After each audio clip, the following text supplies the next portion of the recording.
Hello everyone, I'm Skratch. Welcome to the channel. This is another Dragonheir Silent Gods video. Hope you guys are having a fantastic day. We have 1 day and 10 hours left till the Dungeons and Dragons collaboration event, which will introduce a new hero, new boss, and new challenges. So I'm super excited, very curious to see what that content will be. Hopefully something very interesting, and hopefully it will give us some very good rewards. At the same time, the Otherworld exploration event is live. Let me know in the comments down below, how do you guys feel about it? Now, this is the real endgame, okay? So far, for the last almost a couple of months, we just prepared for this. We prepared our teams, and from here on, we're gonna have more engagement every single day. We're gonna have to do all these dungeons, do all the bosses daily, if we can, of course, and basically just grind for all these rewards, which honestly, they look pretty good. I'm pretty satisfied to see that we are getting quite a few goodies from here. And then, of course, we have the seasonal shop. I want to hear your thoughts in the comments down below as well. You got to experience it now, or some of you guys that started a bit later, you might have to wait a few more days till the event is open for you guys on your own servers, of course. But in today's video, guys, I want to showcase the true power of Radiance heroes, the rally heroes, and it's not necessarily a guide because I know legendary heroes are pretty inaccessible for the majority of the players, and I just want to show you how powerful they are and how you can speed farm dungeons in Dragonheir Silent Gods. So we're going to do the Grave of Venom and we're going to do the Heretical Ruins as well with the same team. I'll show you the builds and I'm going to explain you why this team is so powerful. Now, of course, Dragonheir has some very awesome epics and rares, but the legendaries on their own, they're very strong as well. And when you are creating the perfect synergy for your team and you're really getting that perfect combo, you are achieving amazing results regardless of what sort of heroes you're using. But of course, the legendaries do tend to be more powerful like in any other game. So we're gonna do stage 9, guys. I'm quickly gonna show you how this is being played out. I gotta say, I got pretty lucky with the scrolls when I use them on my legendaries because I haven't wasted too many on the battle skills. Like on Hubert, for example, I had 4 that went on the ultimate, 1 went on the battle skill. Eventually, I will want to scroll the heroes to fully scroll them, sorry, because they do a lot of damage. So it's kind of like a no-brainer. Then we have Alton right here. He still needs a couple of more books in here just to bring down a bit the recharge time and the initial time. And then even the battle skill deals so much damage and has such a good range, you know. And Laurentil as well. We got lucky with the ultimate, but I still need 2 more books in here because his battle skill actually drops in a lot of damage. Now we're gonna have Lola right here. I like to call her Lola, but her name is actually Yola, Lolita. And she's gonna put the defense down for me as well, of course, if the artifact procs. And we have Gary as a tank. And we have the presets. I forgot to kind of like dive into this topic. I might make a video on it to show you how I'm using it and how powerful it is, how useful it is.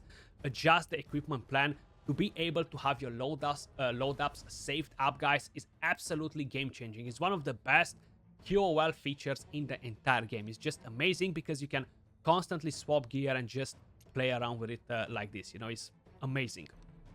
And let me just quickly pop on attack foot, because why not? That's gonna be a bit helpful. So 10% attack, we don't need extra accuracy. I do have attack aura, but I can always put a crit damage. Let's put a crit damage aura instead, and let's see how is this team actually working.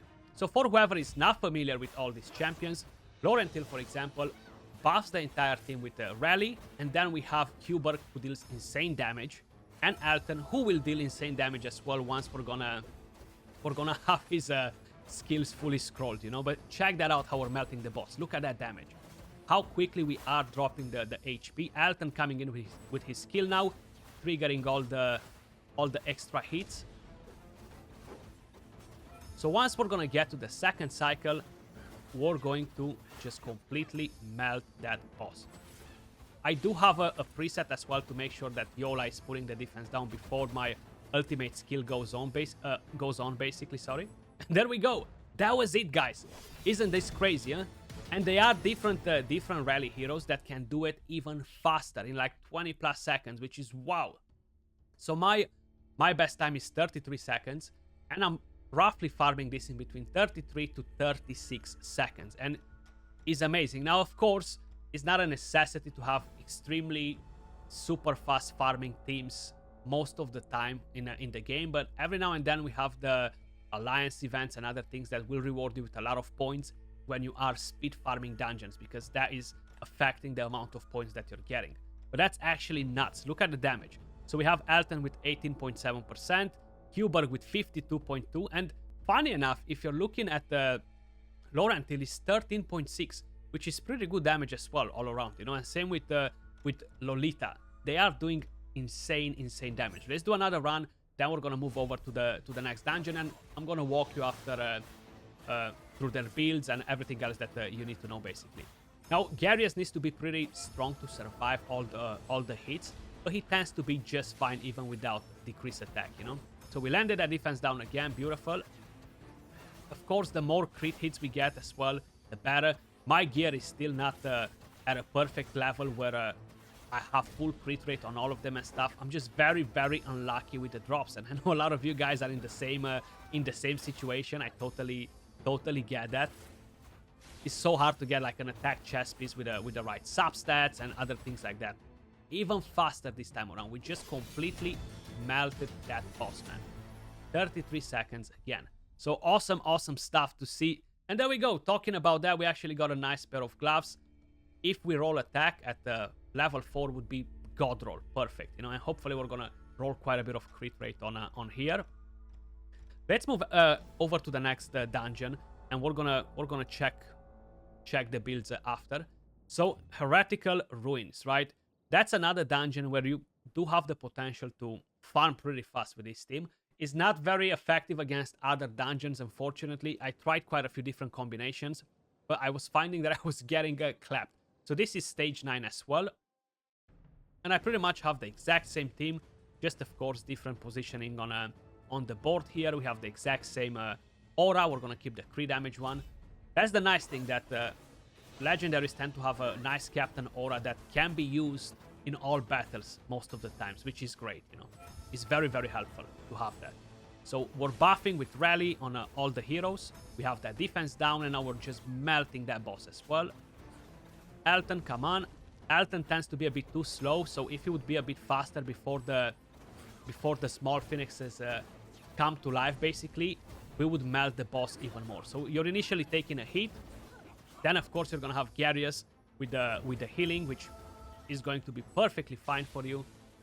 Lola as well, dropping that defense down again, and then just melting the boss over and over and over again, which is such a good feeling to see this happening. I love it, you know. I'm definitely a big fan of this team. You've seen me the entire season. I kind of like play with fire and poison. So now that we have the Otherworld open and I'm doing the Pillar of Trials, I'm almost done with that as well, you know. I started like playing around with a lot of different teams because I managed to finally build quite a few different teams, and I'm constantly moving my best gear around, guys, so that's why the new preset is so amazing. But I'm gonna walk you through all that in another video, because I really want to showcase its full potential and how amazing it is, you know, because it was really a hassle before to constantly move gear from champions to champions. So let's start with Huber, for example. This is the build that we have on him. I do have him on a gambler set because I'm using them mainly to deal with bosses, with the world bosses, you know, in the Otherworld event. Total stats on him, we have a 41k HP, 1.6k defense, 5.2k attack, 91 crit rate, 146 crit damage. Now imagine if I would have this with 100% crit rate and 200 crit damage, how devastating that would be. Just absolutely insane. We have a bit of skill haste on him as well. And of course, I'm running the Eyeball of the Giant. Is one of the best epic artifacts for damage dealers in the entire game, you know. So it's kind of like a no-brainer. We want to run that. Then I have an attack rune on him. I have a attack negative rune as well. So that's kind of like what I'm prioritizing. I wish I would have had a nice crit damage one with attack substat, crit rate substat, etc. But they're so hard to get. Then we have Elton right here, this bad boy. And if you're not familiar with what Huber does, sorry, he has this skill where summons 3 arcane energy orbs from above to strike enemies within range, with each orb dealing 120% attack damage. When this spell is cast again, summons an additional 1 energy orb, up to 7 orbs in total. If the hero has rally, when casting the spell it consumes rally to cast this skill once more. So that's why he deals so much damage, guys. the more you're using these, the more orbs you're stacking, you know, so the damage gets insane the longer he's in the fight, basically. Elton, he has slightly different ultimate, but he creates a domain for 10 seconds, increasing the hero's passive trigger chance to 100% and firing an orb every 2 seconds at random enemy. If the hero has rally when casting, the skill consumes rally to reduce the firing interval to 1 second, so basically you can fire 10 orbs. The passive, when a rally ally attempts to cast a skill that consumes rally, those with rally have a 50% chance to gain damage bonus for 10 seconds. Those without will have a 50% chance to gain rally, which will be immediately consumed. So he's a pretty interesting champion as well, very strong DPS. I'm not using them in my Vortex because I'm really lacking some good support in there, and I'm not able to get top chests with them, unfortunately, at least in this format that I'm running on my account. Then Laurentiel, I'm not a fan of the design for this champion for whatever reason. I just can't stand it, and I got him as my bonus legendary for 80 summons in the beta. You know, you have that event when you start the game, and I was pretty disappointed with him, I'm not gonna lie, but I'm not disappointed anymore. I'm actually loving him now, but the design still kind of like sucks in my opinion. So he creates a domain for 15 seconds when allies consume rally through ultimate skills within the domain, recharges their ultimate energy by 25%, consumes rally if the hero is under rally when casting this ultimate, and grants 40% attack up to all rally allies for 10 seconds. Attack up, and of course you're getting all the benefits from the champion as well. And let me just quickly show you the build on Elton, for example. So I have him as well on a gambler set, guys. Total stats, we have 43k HP, 1.9k defense, 4.6k attack, 85 crit rate, 154 crit damage, and only a little bit of skill haste on him. On Laurentiel, I have two different sets. I'm definitely looking to change the build on him just to up a bit his damage, because he definitely has the potential to drop very good damage. So we have a Rat set and we have a Brotherhood, basically. We're getting a lot of skill haste like this, so he's using the battle skill, his ultimate quite often as well, you know. And the total stats on him, we have 37k HP, 1.9k defense, 4.7k attack, 80 crit rate, 169 crit damage, 53 skill haste. And he is running the Manticore statue, which will increase the battle skill damage on him. He only deals damage with that or with the basic skill, of course. And on Elton, we actually run the Volcanic Disc. I forgot to show that, guys. And Garius, he's just built on a Ancestral Protection set. He's wearing the Scarab. And we have total stats, 81k HP, 4.6k defense. The rest doesn't really matter, you know, this champion. Just a bit of skill haste to make sure he's using that ultimate as often as possible.